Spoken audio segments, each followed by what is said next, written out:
Le ministre de l'Agriculture, Jean Glavany, tient bon face aux demandes européennes de laisser entrer le bœuf britannique sur le territoire français. Pas question de lever l'embargo, mais la France est de plus en plus isolée, même si le refus du gouvernement s'appuie sur l'avis négatif de l'Agence française de sécurité sanitaire des aliments. C'est le principe de précaution qui fait ainsi face aux appels au boycott de produits français lancés outre-Manche et aux menaces de sanctions financières prévues par Bruxelles.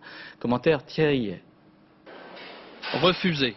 La France maintient toujours son embargo contre le bœuf britannique, se réfugiant derrière l'avis d'un comité de scientifiques français indépendant. Et le ministre de l'Agriculture a confirmé ce choix cet après-midi à l'Assemblée nationale. Pouvait-il faire autrement? Je vous prends en témoin, qu'aurait-on dit si le gouvernement avait fait fi de l'avis de cette agence et avait décidé d'appliquer la levée de l'embargo décidée par l'Union européenne? De l'autre côté de la Manche, les éleveurs britanniques manifestent et guettent les camions français, appelant au boycott. Moins violent, le ministre de l'Agriculture a tout de même précisé qu'à titre personnel, il ne consommerait plus de produits français. Je ne suis pas pour une campagne de boycott, mais je suis très en colère.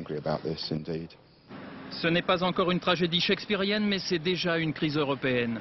Bruxelles somme Paris de justifier sa décision avant le 8 octobre et David Byrne, s'appuyant lui sur le comité directeur scientifique européen, est plutôt ferme à l'égard des Français. Les scientifiques français n'ont rien apporté de nouveau et nous devons donc nous acheminer rapidement vers une solution. Politique et diplomatie oblige, Bruxelles se dit prêt à réexaminer les analyses scientifiques françaises. Mais jusqu'où cela peut-il aller? Acte 1, une mise en demeure. Acte 2, un avis motivé. Acte 3, c'est plus grave, une saisine de la Cour de justice européenne. Acte 4, une deuxième saisine et risque d'une astreinte financière. Mais d'ici là, un océan aura coulé sous le pont européen. La Cour de justice, jusqu'à aujourd'hui, n'a jamais condamné la France à payer un franc. On a des procédures en cours. Mais il n'y a pas eu encore d'arrêt. Contrairement au poète, Bruxelles n'oublie pas, mais il prend son temps. Pour nous Français, c'est plutôt rassurant.